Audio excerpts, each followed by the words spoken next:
रोशनी मिजाजों का क्या अजब मुकद्दर है।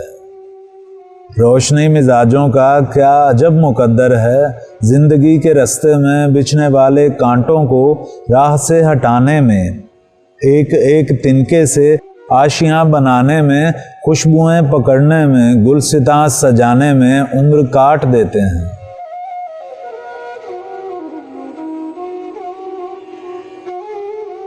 उम्र काट देते हैं और अपने हिस्से के फूल बांट देते हैं। कैसी कैसी ख्वाहिश का कत्ल करते जाते हैं। दरगुजर के गुलशन में अब्र बन के रहते हैं। सब्र के समंदर में कश्तियां चलाते हैं।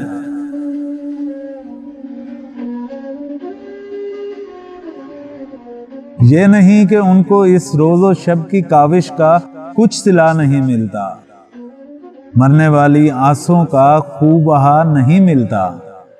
जिंदगी के दामन में जिस कदर भी खुशियां हैं, सभी हाथ आती हैं, सभी मिल भी जाती हैं, वक्त पर नहीं मिलती, वक्त पर नहीं आती।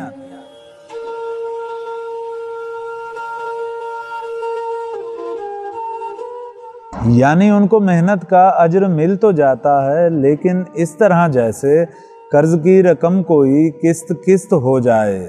असल जो अबारत हो पसे नविश्त हो जाए। फसले गुल के आखिर में फूल उनके खिलते हैं। उनके सहन में सूरज देर से निकलते हैं। रोशनी मिजाजों का क्या अजब मुकद्दर है।